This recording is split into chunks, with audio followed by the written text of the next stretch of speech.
কোরআনুল করিম থেকে আল্লাহ রাব্বুল আলামিনের তিনটি নাম, এই তিনটি নামের তাদাব্বুর, এই তিনটি নাম আমাদেরকে এই রমাদান কিভাবে রিলেট করে, এরকম আল্লাহর তিনটা নাম এবং তার যে উপলব্ধির জ্ঞান, এ বিষয়ে আমরা কিছু কথাবার্তা শোনার জন্য চেষ্টা করব। প্রিয় ভাইরা, কোরআনুল কারীমের মধ্যে আল্লাহ বলেছেন ওয়ালিল্লাহি আসমাউল হুসনা, আল্লাহর সুন্দর সুন্দর নাম আছে, ওই নামগুলো দিয়ে তোমরা ডাকাডাকি করো আল্লাহকে।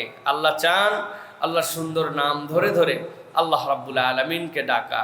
বান্দা আল্লাহকে যতভাবে ডাকুক, যখন বান্দা ডাক দেয় ইয়া রহমান ইয়া আল্লাহ, ইয়া রহিম ইয়া আল্লাহ, ইয়া হাইয়্যু ইয়া আল্লাহ, ইয়া সালাম ইয়া আল্লাহ, ইয়া মুমিন ইয়া আল্লাহ, ইয়া মুহাইমিন ইয়া আল্লাহ, ইয়া আজিজ ইয়া আল্লাহ, ইয়া গফুর ইয়া আল্লাহ, আল্লাহ পছন্দ করেন যে আমার বান্দা আমার সুন্দর নামগুলা ধরে আমার কাছে ডাক দিচ্ছে। সুবহানাল্লাহ। এবং আশ্চর্যের বিষয়, প্রত্যেকটা নাম যে আল্লাহকে ডাকছেন, আপনি আল্লাহর কাছে কোনো একটা আপনার জীবনের প্রাপ্তির জন্য দোয়া করছেন। সালাম মানে নিরাপত্তাদাতা, শান্তিদাতা, শান্তি যার কাছ থেকে আসে। ইয়া সালাম ইয়া আল্লাহ, হে শান্তির ধারক বাহক শান্তিদাতা আল্লাহ। তার মানে কি, আল্লাহ যেভাবে আমার জন্য শান্তি হয়, আমাদের জন্য শান্তি হয়, দুনিয়ায় আমার শান্তি হয়, পরকালে আমার শান্তি হয়, যে বিষয় আমার জীবনে ঘটলে আমার চোখ শান্তি হয়, মন শান্তি হয়, সব কিছুর উৎস তোমার থেকে। ইয়া সালাম ইয়া আল্লাহ, কিচ্ছু বলা লাগে না, এইটুক বললে আপনার যা চাহিদা সব আল্লাহকে বলা হয়ে যায়। আপনি ব্যাংকে গেছেন সবজি কেনার জন্য, এরকম পাগল আছে দেশে? সোনালী ব্যাংকে গেছে সবজি কেনার জন্য, আছে? ব্যাংকে গেছে ব্যাংকিং করার জন্য, ঠিক কি না? স্কুলে গেছে ব্যবসা করার জন্য, এরকম লোক আছে নাকি? স্কুলে গেছে টাকা পয়সা জমা দিয়ে এখানে ব্যবসা করবে না, স্কুল পড়ালেখা সাবজেক্ট। ঠিক আল্লাহর প্রত্যেকটা নাম এমন সাবজেক্টিভ, বান্দা যখন ওই জায়গায় ধাক্কা দেয়, ইয়া কাহার ইয়া আল্লাহ, আল্লাহর যে কাহারিয়াত, মহানুভবত্ব, বড়ত্ব, আল্লাহ আমি তো ঠেকে গেছি। একজন আমারে খালি ধোকা দেয়, একজন পাওয়ার দেখায়, আল্লাহ আমার উপর একজন গরম দেখায়, এমনভাবে আমারে কবজা করে ফেলছে যেন আমার আর কিচ্ছু নাই। ইয়া কাহার ইয়া আল্লাহ, আমি তোমার কাহারিয়াতের কাছে আমাকে সুপর্দ করলাম। যে এইভাবে করলে, যে আমার সাথে অন্যায় করতেছে, যে আমার সাথে জুলুম করতেছে, যে আমারে পাওয়ার দেখায়, ওই পাওয়ার কেমনে শেষ হবে? ওই পাওয়ারের সর্বোচ্চ পাওয়ারের কাছে আমি আসছি। ইয়া কাহার ইয়া আল্লাহ, এটা ফিলিংসের জায়গা, এটা হৃদয় দিয়ে অনুভব করার জায়গা। কোরআনের প্রত্যেকটা আয়াত, প্রত্যেকটা কিছু আল্লাহ রাব্বুল আলামিন এইভাবে সম্পর্কিত করেছেন। এই যে দেখেন, ইসলামে একটা কথা বলা হয় যে ইসলামে ডেট, তারিখ অথবা ব্যক্তির নাম নিয়ে কোনো আয়োজন ইসলাম পছন্দ করে না সার্বিকভাবে। এর প্রমাণ কি? আসহাবে কাহাফের যারা লোকজন, আল্লাহ রাব্বুল আমিন তাদেরকে 300 বছরের অধিক ঘুম পাড়ায় রাখলেন, তাই না ভাই? আল্লাহকে কোরআনে তাদের কোনো জায়গায় নাম বলছেন, কিন্তু আল্লাহ কি বলছেন? আমল বলছেন। তারা আল্লাহর সাথে শিরিক করবে না, তাওহীদের পক্ষে থাকবে, জালেমের সাথে একত্রিত হবে না। বেরোয় গেল, আল্লাহ নিরাপত্তা দিলেন, ঘুমায় রাখলেন, আল্লাহ জাগালেন, সব বললেন, নাম বললেন না, কিন্তু আমল বললেন। আল্লাহ রাব্বুল আলামিন এই ধরনের, এই যে আমল, আল্লাহ রাব্বুল আলামিন কর্মের এই জিনিসটা বান্দার থেকে দেখতে চান। আল্লাহ রাব্বুল আলামিন ওই দিন, তারিখ, নাম, বৎস উদযাপন, এইগুলো হচ্ছে ইসলামের সুন্নাহ না। এই জন্য কোরআন আমাদেরকে এই তাদাব্বুর দিয়েছে। আজকে আমরা যেটা আলোচনার সংক্ষিপ্ত সময়ে শুনব, আল্লাহ রাব্বুল আলামিনের 3টা নাম পরিচয় এবং এ বিষয়ে আমাদের জীবনের সতর্কতা। প্রিয় ভাইয়েরা, 1 নম্বরে আল্লাহ রাব্বুল আলামিনের একটা নাম হচ্ছে যে আল্লাহ রাব্বুল আলামিন নিজেকে পরিচয় দিয়েছেন কোরআনুল কারীমের মধ্যে যে আল্লাহ হচ্ছে খবীর। আল্লাহ রাব্বুল আলামিন সবিশেষ অবহিত, সবিশেষ অবহিত। খবীর মানে তুমি যা করো সব বিষয়ে আল্লাহ রাব্বুল আলামিন খবর রাখতে পারেন, এই জন্যই তিনি খবীর। সুবহানাল্লাহ। আমাদের কাছে খবরের কোনো অংশ থাকে, কোনো অংশ থাকে না, কিন্তু আল্লাহ রাব্বুল আলামিনের নিজের পরিচয় হচ্ছে খবীর, মানে রব্বুল আলামিন সব কিছু জানেন। এটা হচ্ছে 1 নম্বর। আজকে আমাদের আল্লাহর এই পরিচয় সম্পর্কে আল্লাহ কোরআনুল কারীমে কি আমাদেরকে ধারণা দিচ্ছেন সে বিষয়ে আমরা কিছু কথা শুনি। প্রিয় ভাইয়েরা, এই যে আল্লাহ রাব্বুল আলামিন খবীর শব্দ ব্যবহার করেছেন, এই খবির শব্দটা একাধারে সূরা নিসার মধ্যেই 4 বার আসছে। আল্লাহ রাব্বুল আমিন বলছেন, ইয়া আইয়ুহাল্লাযীনা আমানু কুনু কওয়ামিনা বিল কিসত। আল্লাহ রাব্বুল আমিন দুনিয়ার সব মানুষকে ডাক দিয়ে বলতেছেন, তোমাদের মধ্যে থেকে যারা ঈমান এনে ফেলছো, তোমরা আলাদা হয়ে গেছো। সব মানুষ এক গ্রেডে থাকলেও ঈমানদার আর সেই গ্রেডের মধ্যে নাই। সব মানুষ গণভাবে চলতেছিল, এক দলকে আল্লাহ আলাদা করে জান্নাতুল ফেরদাউসের ট্র্যাকের উপরে উঠায় নিছেন। ওই মানুষগুলো আল্লাহর প্রতি ঈমান এনেছে, নবীর প্রতি ঈমান এনেছে। আল্লাহ বলছেন, যদি তুমি সত্যি সত্যি ঈমান আনো, আমি রব্বুল আমিন তোমার জন্য দায়িত্ব দিলাম, কুনু কওয়ামিনা বিল কিসতি শুহাদা লিল্লাহ ওয়ালাউ আলা আনফুসিকুম আউল ওয়ালিদাইনি ওয়াল আকরাবিন। আমি রব্বুল আলামিন ঈমানদার হিসেবে তোমাদেরকে ডাক দিয়ে বলতেছি, ও ঈমানদারেরা, আমি রব তোমার জন্য নির্দেশনা জারি করলাম। তুমি ঈমানের পরিচয়বাহী, ঈমানের ঝান্ডাবাহী, ঈমানের পতাকাওয়ালা যদি হও, তুমি আজকের থেকে আর কারো প্রতি অন্যায় করতে পারবে না। কুনু কওয়ামিন, তুমি ন্যায়ের উপরে অধিষ্ঠিত হয়ে যাও। এইটা যেন তোমাকে ডানের দিকে ভারী করে, বামের দিকে ভারী করে এরকম নয়, বরং ন্যায়ের মানদণ্ডে নিজেকে তুমি তুলে নাও। আল্লাহ রাব্বুল আমিন বলতেছেন, এটা তোমার যদি নিকটাত্মীয় হয়, তোমার যদি পিতামাতার বিপক্ষেও যায়, কিন্তু তুমি যদি ন্যায় আর অন্যায় পার্থক্যটা অনুভব করে ফেলো, ঈমানদার হিসেবে তোমার দায়িত্ব হচ্ছে, বাপ তোমার বিপক্ষে চলে যেতে পারে, নিকটাত্মীয় তোমার বিপক্ষে চলে যেতে পারে, কিন্তু ঈমানের দাবিতে তুমি কখনো ন্যায় এবং অন্যায় এই দুটার মধ্যে থেকে তোমার বুদ্ধি বিবেচনা ঠিক থাকলে কখনো অন্যায়ের দিকে দাবিত হতে পারো না। আল্লাহ রাব্বুল আমিন এরপরে বলছেন, ইয়াকুন গানিয়ান আও ফাকিরান ফাল্লাহু আউলা বিহিমা।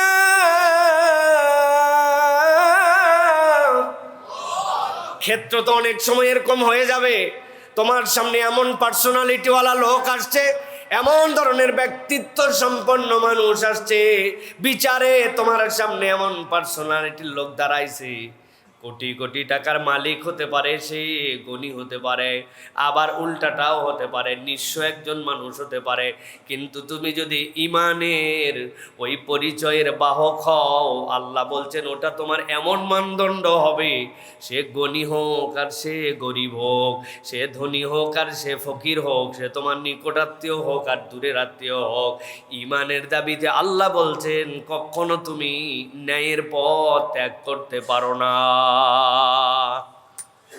আল্লাহ রাব্বুল আমিন বলছেন, ফালা তাত্তাবিউল হাওয়া আন তা'দিলু, নিজের নফসের ইতাআত যেন করো না, নিজের নফস যা পছন্দ করে সেই দিকে যেন ফায়সালা করো না।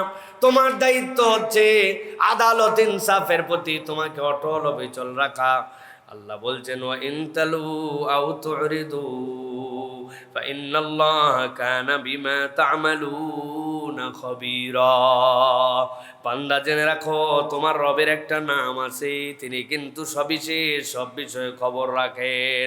আল্লাহ বলছেন, যদি তুমি দেখো জেনে শুনে মিথ্যা বলো, তোমার সামনে যে ঘটনা আসছে তুমি জানো, তালু, তুমি জেনে শুনে মিথ্যা কথা বলো, তোমার সামনে বিষয়টা পরিষ্কার, কিন্তু দলীয় স্বার্থে, পার্টির স্বার্থে, নিজের স্বার্থে, টাকা পয়সার স্বার্থে, ধনী গরিবের পার্থক্যের স্বার্থে, আপন পর এই সকল বিবেচনায় তুমি যদি জেনে বুঝে মিথ্যা কথা বলো, আল্লাহ বলতেছেন, অথবা যদি প্রবৃত্তির অনুসরণ করো, অথবা যদি ঘুরিয়ে পেঁচিয়ে কথা বলো, অথবা তুমি যদি বিচারটুকুকে এড়ায় যাওয়ার জন্য চেষ্টা করো, জানার পরেও, আল্লাহ রাব্বুল আমিন বলছেন, বান্দা তোমার দিলের মধ্যে এটা ঢুকায় রাখো, আল্লাহ রাব্বুল আমিনের ব্যাপারে তোমার অন্তরে যেন এই সাক্ষ্যটা থাকে, ইন্নাল্লাহা কানা বিমা তা'মালুনা খাবীরা, তুমি যা করো সব খবর যিনি রাখেন তিনি তোমার রব, তিনি কে? আল্লাহ। আল্লাহ এই জন্য বলছেন, এই তাদাব্বুর তোমার দিলের মধ্যে ঢুকাও, যে রব্বুল আলামিন সব জানেন, সবিশেষ অবহিত, যা আমি গোপন করি তাও জানেন, যা আমি প্রকাশ করি তাও জানেন, আমার অন্তরের সব খবর জানেন। রমাদানের সাথে রিলেট করে কিভাবে অন্তর দিয়ে ভালো করে বোঝেন, আমরা সকলেই এটার সাক্ষী। তৃষ্ণা লাগে, কষ্ট হয়, এমন এমন সিচুয়েশনে আমরা যাই, যেই জায়গায় যাওয়ার পরে আমি যদি এক ঢোক পানি খেয়েও ফেলি, আমি যদি কিছু ভক্ষণ করেও ফেলি, দুনিয়ার কারো বাপের ক্ষমতা নেই এটা জানবে, কিন্তু ওই বান্দা তারপরেও এটা করে না, কেননা তার দিলের মধ্যে ন্যূনতম একটা ইমানের এই চাহিদা আসছে যে ও জানে আমি যত গোপন জায়গাতেই ভক্ষণ করি, এক ফোঁটা পানি যদি গলার মধ্যেও যায়, কেউ না দেখলেও যিনি দেখেন তিনি কে। এই বিশ্বাস বান্দার দিলের মধ্যে সিয়াম ঢুকায় দিছে। ও বান্দার ইমান কম হোক বেশি হোক, অন্য সময় পাঞ্জেখানা নামাজি হোক, কোরআন পড়ুক কোরআন না পড়ুক, ওই বান্দার দিলের মধ্যে এটা ঢুকছে। আল্লাহ বলছেন সিয়ামের ন্যূনতম পাওয়ার হচ্ছে এটা, ওই বান্দার হৃদয়ের মধ্যে এই তাকওয়াটুকু ঢুকাই দিছি। এখন ওই বান্দার জন্য আল্লাহর নির্দেশনা, এইটা তো কেবল তোমার না খাওয়া আর তোমার আর এই পানাহার ত্যাগ করার মধ্যে সীমাবদ্ধ হতে পারে না। তুমি যদি একবারে তোমার রবকে খাবির হিসাবে বুঝে ফেলো, আর তোমার জীবনের সব জায়গায় যদি এই চর্চা শুরু হয়ে যায়, আল্লাহ বলছেন ওই বান্দা তখন মুত্তাকি হয়, ওই বান্দা আর জান্নাতের মধ্যে মৃত্যু ছাড়া কোনো পার্থক্য থাকে না। আল্লাহ রাব্বুল আলামিন সূরা মায়েদা ৮ নম্বর আয়াতের মধ্যে আল্লাহ বলছেন, ওয়ালা ইয়াজরিমান্নাকুম শানআনু কওমিন আলা আল্লা তা'দিলু ইদিলু হুয়া আকরাবু লিত্তাকওয়া।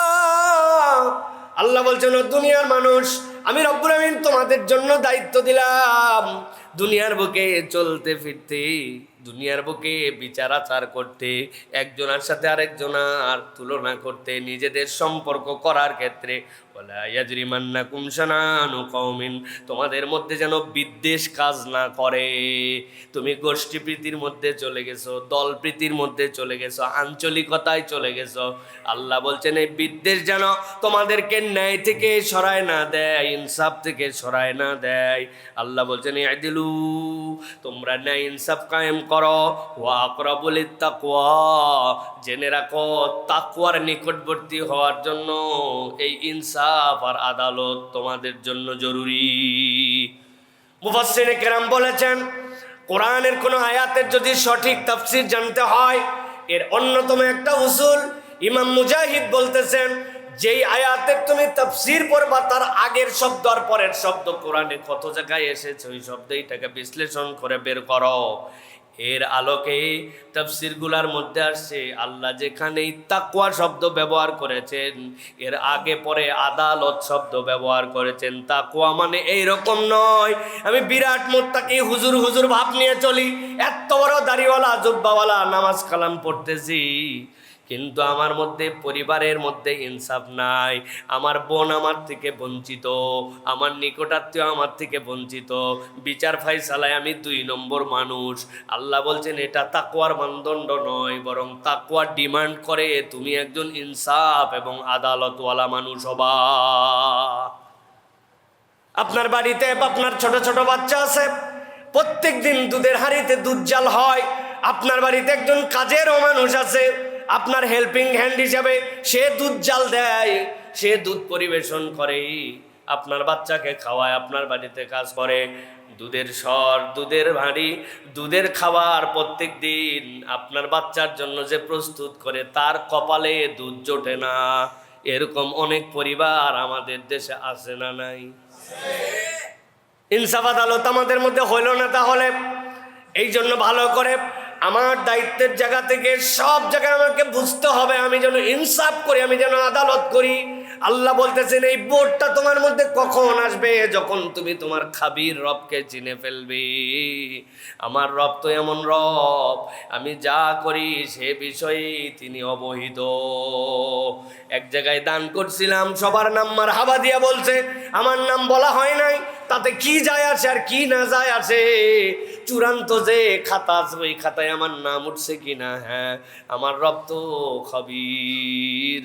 সুতরাং আমার রবের কাছে এর খবর পৌঁছায় গেছে। এই ঈমান যখন একবার বান্দার উপরে, আল্লাহর উপরে বান্দার চলে আসে, ওই বান্দার প্রত্যেকটা পদক্ষেপ তখন রব্বুল আলামিনের কাছে হাজির হওয়ার মানসিকতা চালু হয়ে যায়। ওই বান্দা তখন আল্লাহ রব্বুল আলামিনের নিকটতম বান্দা হয়ে যায়। সুবহানাল্লাহ, সুবহানাল্লাহ বিহামদি। এই জন্য প্রিয় ভাইয়েরা, সব সময় মনে রাখতে হবে যে আল্লাহ রাব্বুল আলামিন আমার সব বিষয়ে সবিশেষ অবহিত। এই জন্য আল্লাহ হচ্ছেন আমার জন্য খাবীর। মনে থাকবে তো ইনশাআল্লাহ? প্রিয় ভাইরা, এটা গেল 1 নম্বর। আজকে অনেক কথা, এই জন্য সংক্ষেপে বলি প্রিয় ভাইরা। 2 নম্বরে আল্লাহ রাব্বুল আলামিনের একটা নাম, সেটা হচ্ছে আল্লাহ পরাক্রমশালী, মহাপরাক্রমশালী, প্রজ্ঞাময়। সেটা হচ্ছে আল্লাহ হচ্ছেন আজিজুন হাকিম। এইটার বোধ আমাদের হৃদয়ের মধ্যে ঢুকাতে হবে। আল্লাহ আমাদের জন্য কিভাবে পরাক্রমশালী, কিভাবে প্রজ্ঞাময়।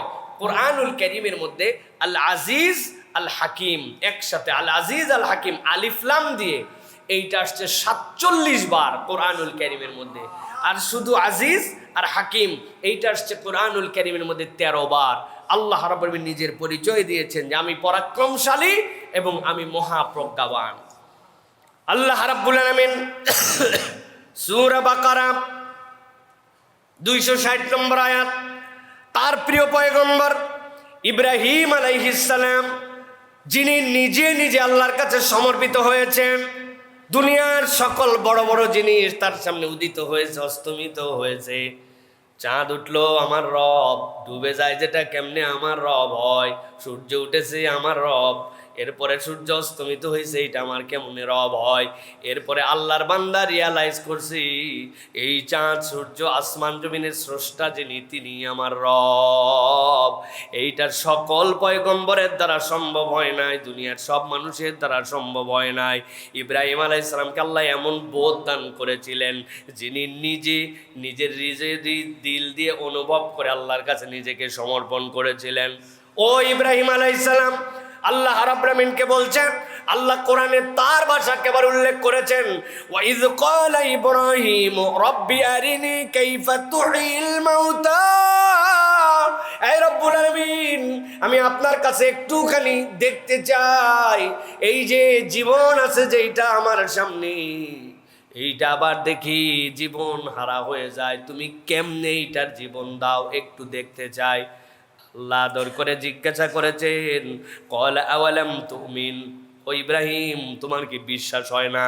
ইব্রাহিম আলাইহিস সালাম চটপট করে উত্তর দিয়েছেন, কল বালা। এই রব্বুল আমিন, বিশ্বাস হবে না কেন?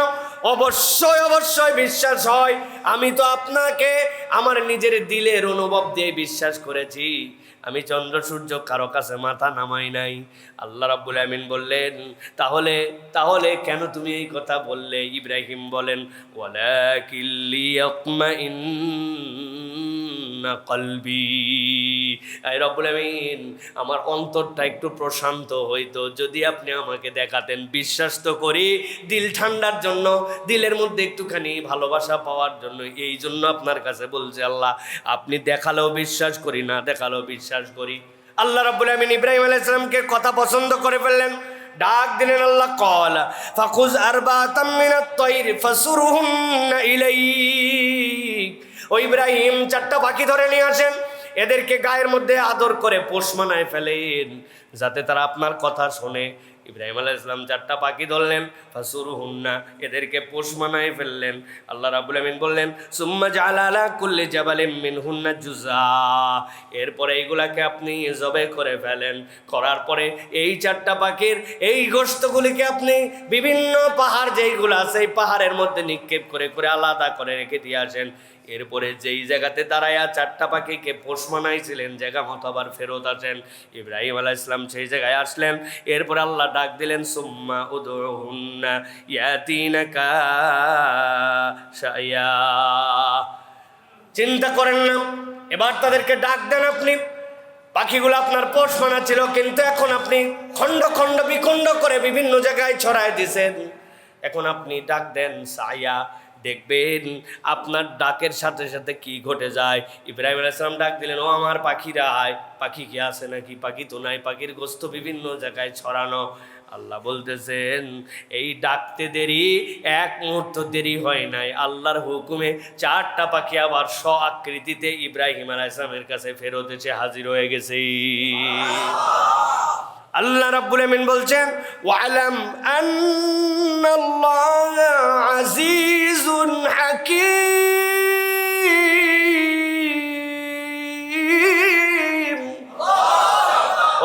দুনিয়ার মানুষ জেনে রাখো, জেনে রাখো, তোমার রব হচ্ছেন মহাপরাক্রমশালী, প্রজ্ঞাময়।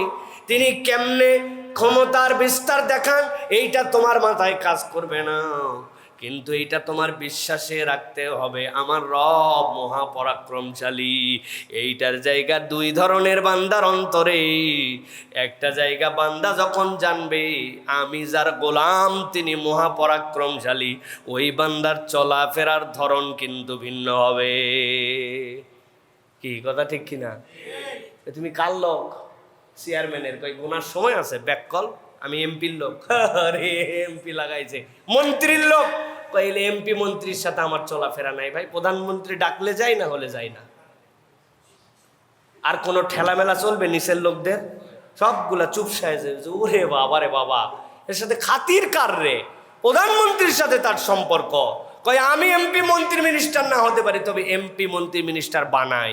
এরকম কিছু লোক আছে কি নাই ভাই? আছে।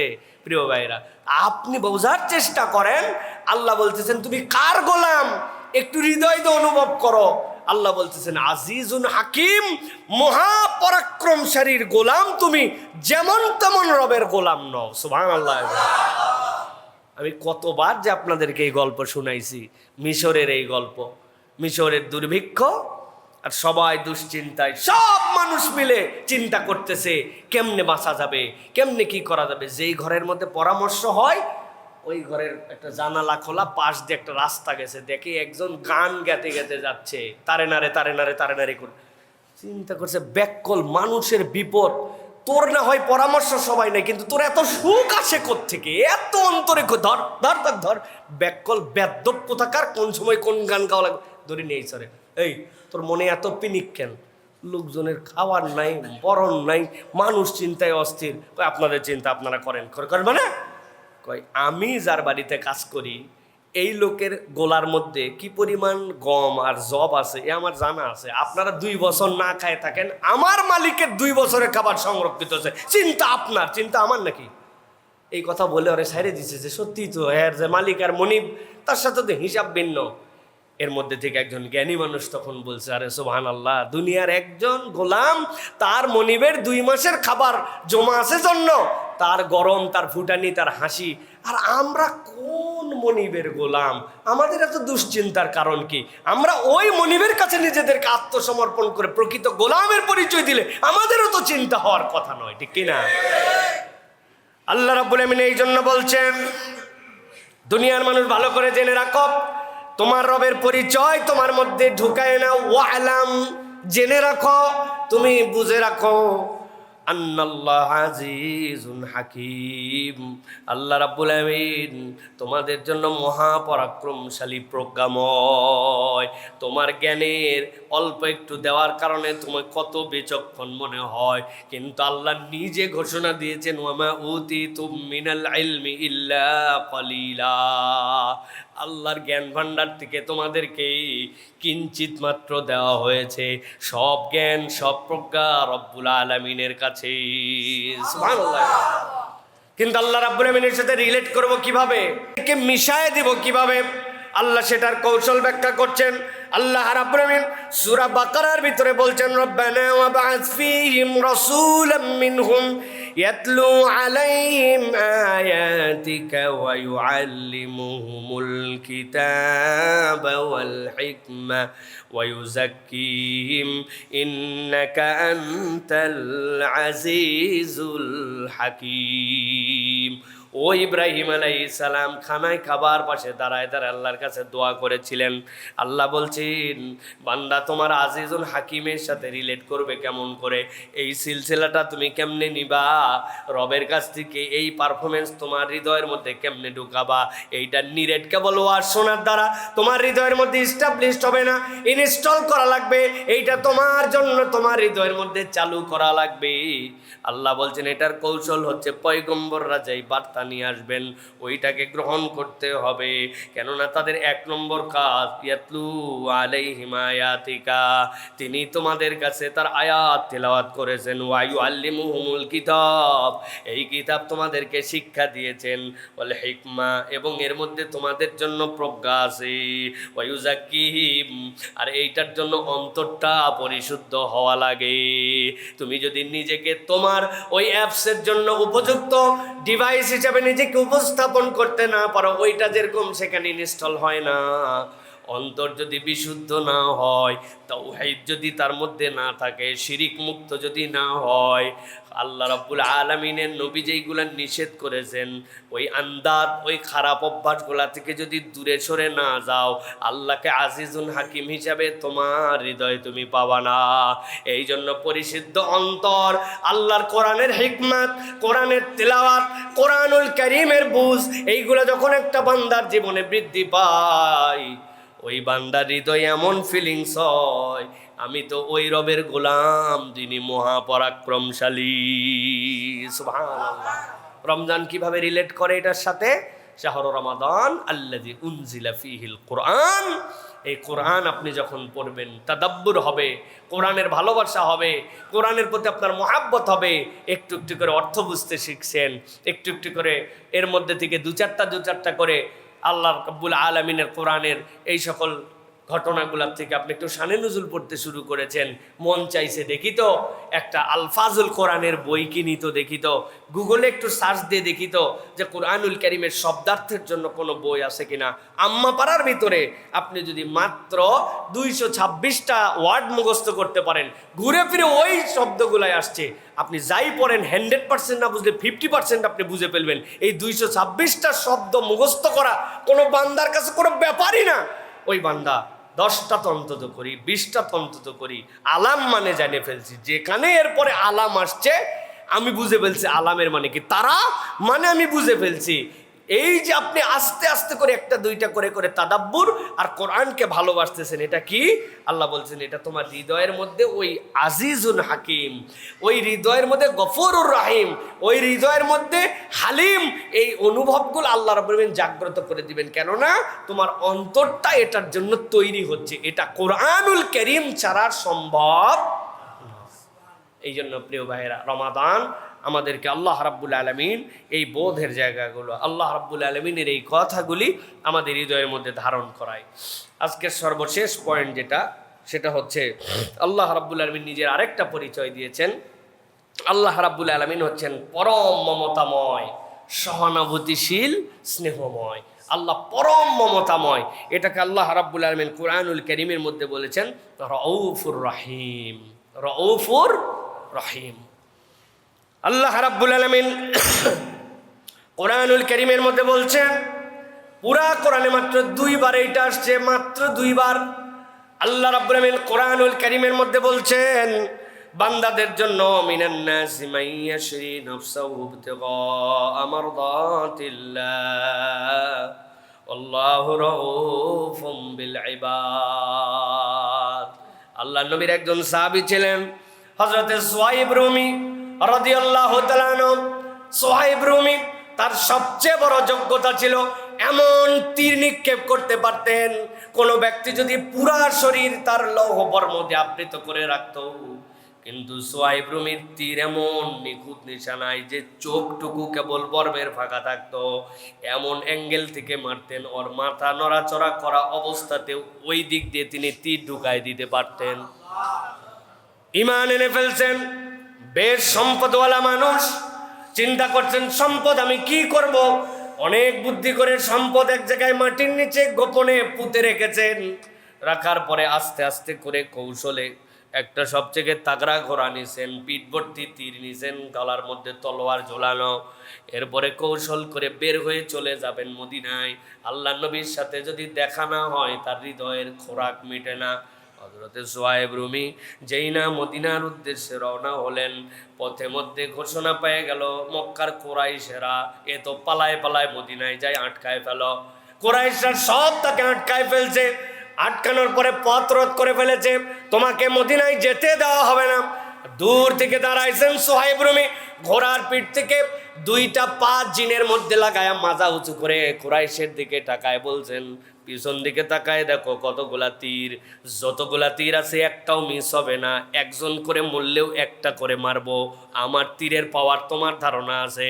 তীর যখন ফুরায় যাবে, হাতের তলোয়ার যেটা আছে, সোহাইব রুমির সাহস কেমন সেটা তো জানো। মরার আগে একা মরবে না, অন্তত পক্ষে কয়েক ডজনকে, স্বামীগুলাকে সবগুলাকে বিধবা করে, সন্তানগুলাকে এতিম করে, তারপরে কিন্তু সোহাইব রুমি কিন্তু তোমাদের থেকে দূরে যাবে। তবে একটা সুযোগ দিতে চাই। কি চাও আমার কাছে? আমার সম্পদ যদি নিতে চাও, অমুক পাহাড়ের পাদদেশে কোনার মধ্যে এইগুলা পোতা আছে। সোহাইব মিথ্যা কথা বলে না, আমার যত সম্পদ ওখানে রাখা আছে সবগুলা নিয়ে নিতে পারো। অমুকের কাছে আমার ঘোড়াগুলা দিয়ে রাখছি, সবগুলা নিয়ে নিতে পারো। এখন সিদ্ধান্ত তোমাদের, সম্পদ পাবা না, আর যদি মনে করো জীবন হারাবা, কোনটা তোমরা নিবা? কোরাইশ লোভী লোকেরা বলল, একটা লোককে ছেড়ে দিলে কি হবে, তার সম্পদ তো সবই দিয়ে গেল, টাকা পয়সার খোঁজ খবর দিয়ে গেল, যাও তুমি চলে যাও। সোহাইব চলে গেলেন, সব সম্পদ শেষ, ঘোড়া শেষ, সব তার স্থাবর সব কিছু জানান দিয়া কেবলমাত্র ওই পিঠের মধ্যে কয়টা তীর আর নাঙ্গা তলোয়ার নিয়ে আল্লাহ নবীর কাছে মদিনা মুনাওয়ারায় হাজির হয়ে গেছেন। নবীজিকে দেখার পরে দিল খুশ হয়ে গেছে, আনন্দে চিৎকার দিয়ে আল্লাহু আকবার বলে আল্লাহ নবীকে জড়ায় ধরছেন। ধরাই বলছি, ইয়া রাসূলুল্লাহ, কেমনে আসছি জানেন নাকি? আমাকে কুরাইশরা ধরে ফেলছিল, ধরার পরে তাদের কাছে এমন এক গরম দিছি, আর সাথে সাথে লোভ দিছি, গরমেও কাজ হয়েছে, লোভেও কাজ হয়েছে, আমার সব সম্পদ নিয়ে নিছে। এই যে কাপড়, এই যে ঘোড়া, আর এই যে তীর, এইটুকুই কেবল আমার সম্পদ, আর কিছু আনি নাই। আল্লাহ নবীর প্রতি সাথে সাথে জিবরাইল আমিন চলে আসলেন, এক মুহূর্ত দেরি হয় নাই। আল্লাহ আয়াতে কারিমা অবতীর্ণ করলেন, ওয়া মিনান নাসি মান ইয়াশরি নাফসাহু ইবতিগা মারদাতিল্লাহ ওয়াল্লাহু রাউফুম বিল ইবাদ।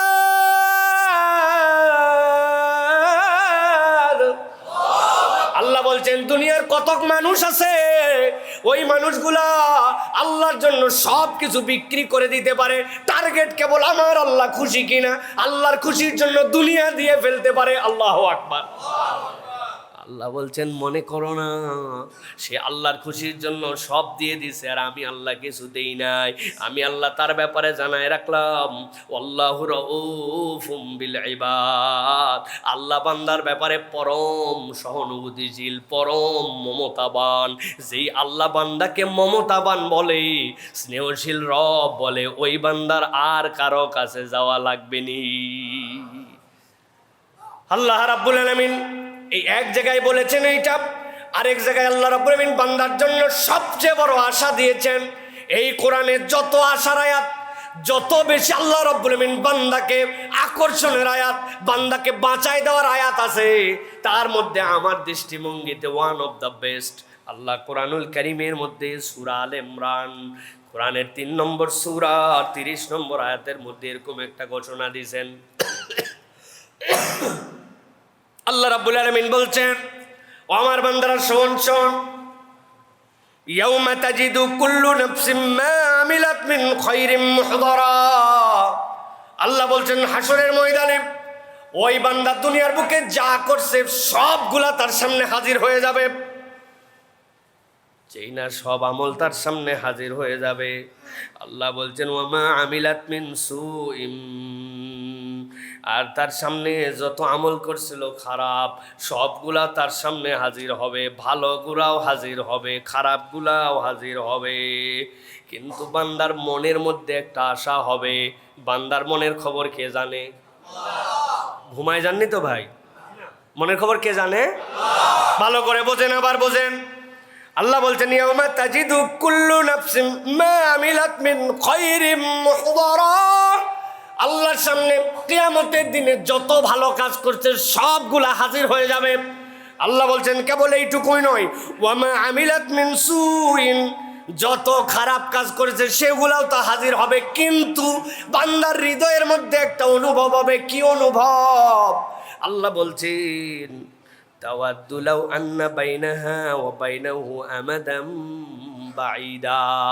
বান্দা আশা করবে ভালোগুলা থাক, কিন্তু খারাপ যেইগুলা আছে এইগুলার সাথে আমার যদি একটা দূরত্ব ঘটে যেত, এমন একটা ভাব হতো এই কাজে আমি করি নাই, এই আমল আমার সামনে নাই, সবই আসছে কিন্তু বান্দার হৃদয়ের মধ্যে অনুভব হবে লাও, আল্লাহ বলছেন যদি তাওয়াদ্দু, তাদের মধ্যে থেকে একটা দূরত্ব তৈরি হতো, বাইদান অনেক দূরে, যে তার ভালোগুলা তার কাছে আছে, খারাপগুলা তার কাছে নাই। আল্লাহ এরপরে ঘটনা বর্ণনা করেন নাই হবে কি হবে না, তবে রব্বুল আমিন বান্দার ব্যাপারে বলছেন ওই বান্দা আল্লাহ রব্বুল আমিনের কাছে যখন এই আশা করবে, ওয়ায়ুহাযিরুকুমুল্লাহু নাফসাহু আল্লাহু রাউফুম বিল ইবাদ। আল্লাহ বলছেন বান্দারে আশা যখন হবে, আমি বান্দার ব্যাপারে বলে রাখলাম তোর রব কিন্তু এই বিষয়ে বেখবর নয়, তোর রব কিন্তু তোর প্রতি মমতাশীল। হৃদয়ের মধ্যে ধাক্কা দেয় এই কথার দ্বারা। আল্লাহ বুঝাতে চান বান্দা তোর মনের কামনাটা ওই দিন আল্লাহ পূরণ করে দিতে পারে।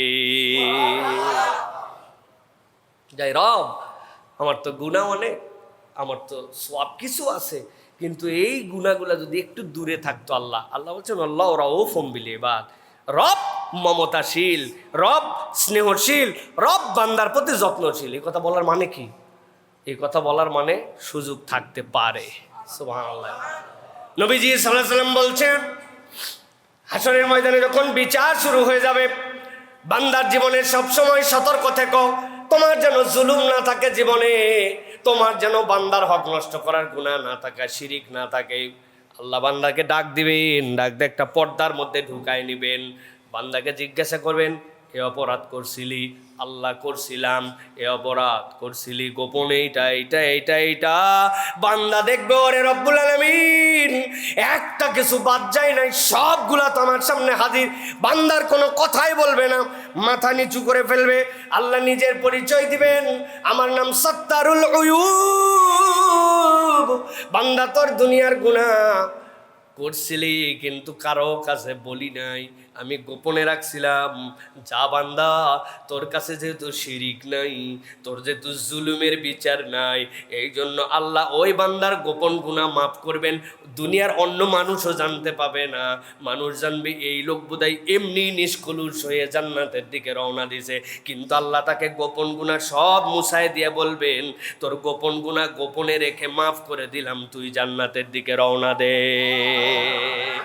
আল্লাহ এই জন্য বলছেন ওই মানুষগুলা আল্লাহর কাছে আশা করবে, ওয়ায়ুহাযিরুকুমুল্লাহু নাফসাহু আল্লাহু রাউফুম বিল ইবাদ। আল্লাহ বান্দার প্রতি স্নেহশীল, বান্দার প্রতি মমতাশীল। সুবহানাল্লাহ। আল্লাহ যেরকম পরাক্রমশালী, আল্লাহ যেরকম খবর রাখেন, আল্লাহ রাব্বুল আমিন ওই রকম মমতাশীল বান্দার প্রতি। দুনিয়ার কোনো বান্দাকে আল্লাহ জাহান্নামে নেওয়ার জন্য সৃষ্টি করেন নাই, কোনো বান্দাকে হারাম এই কাজ করেন নাই যে ওইটা তাকে করতেই হবে, হালাল এই জন্য করেন নাই যে ও করতে পারবে না। এটা প্রত্যেকটা হারাম মানুষের উপকার নাই, মানুষ ত্যাগ করতে পারবে জন্যই আল্লাহ হারাম করেছেন, এটা আমাদের ঈমান। প্রত্যেকটা হালাল পালনীয় বলেই আল্লাহ বান্দাকে দিয়েছেন, এটা আমাদের ঈমান। করতে পারি না, এটা আমার ব্যর্থতা। শয়তান আমাকে এটা দিয়ে অন্যদিকে ঘাটলাতে চায়, সে আল্লাহ রাব্বুল আলামিনের এই বুঝ থেকে আমাকে দূরে সরায় নিতে চায়। তিনি যে রাউফুম বিল ইবাদ, তিনি আজিজুল হাকিম, তিনি যে আপনার আমার জন্য রাউফুম বিল ইবাদ, এইগুলোর থেকে দূরে সরায় দিতে চায়। রমাদান আমাকে ওইটাই শেখায়, আহারে আমার যেন ক্ষুধার কষ্ট না হয়, এই জন্য আমি খাই জান ভরে সাহারি। আমি শেষ মুহূর্তে আমল বানাইছি, নবীজির সুন্নাত শুনছি, হুজুররা বলছে 3টা খেজুর খাওয়া সাহারিতে সুন্নত। এই পর্যন্ত ভাত খাইয়া তারপরে 3 খেজুর খায়, ঠিক না ভাই? কি পরিমাণ আমরা খাওয়া খাইলাম আমার ক্ষুধা নিবারণের জন্য। অথচ আল্লাহ বলছেন ইন্নাল্লাহা ওয়া মালাইকাতাহু ইউসাল্লুনা আলাল মুতাসাহহিরিন, আল্লাহর ফেরেশতারা ওই বান্দা সাহরি করে আর আল্লাহ তার প্রতি রহমত করে, ফেরেশতারা ক্ষমার দোয়া করে। সুবহানাল্লাহ। আমি খাই সাহারি আর আমার আল্লাহ আমার ওইটা ইবাদত বানাইছে না, আমি ঘুমাই না পাই রে, আর আমার আল্লাহ বলছেন তুমি এশা পরে ঘুমাও আর ফজরের নিয়ত করো, সারা রাত আমি তাহাজ্জুদের সওয়াব দিতে থাকি। আমার আল্লাহ রাউফুম বিল ইবাদ। আল্লাহ এই বোধের জায়গাটা শিখাইছেন রমাদান দিয়ে, যে বান্দা এই নিয়ামত তোমাকে দিলাম। অথবা এই তিনটা নামের তাদাব্বুর আমরা মাঝে মাঝে পড়বার অনুভব করব, তাহলে আমাদের হৃদয়গুলো আল্লাহর প্রতি বিনয়ী হবে, আল্লাহর কাছে আমাদের হৃদয়গুলো অবনত হবে। আমার রব আমাকে কতটুকু ভালোবাসেন, আমার রব আমাকে কেমন খবর রাখেন, আমার রব আমাকে কেমন সতর্ক করেছেন। হৃদয়ের মধ্যে এই বোধ জাগ্রত করার নামই হচ্ছে ওয়ালিল্লাহি আসমাউল হুসনা, আল্লাহর সুন্দর নাম আছে, ফাদউ, তোমরা ওই নাম দিয়ে আল্লাহকে ডাকো। এর নাম ডাকা, এই ডাকা মানে কেবলমাত্র একদমই কেবল জরফ করা নয়, জরফেরও দাম আছে, কিন্তু কেবলমাত্র জরফ নয়। এই অনুভব করে করে আল্লাহকে আমাদের ডাকতে হবে। আল্লাহ যেন আমাদেরকে তৌফিক দান করেন।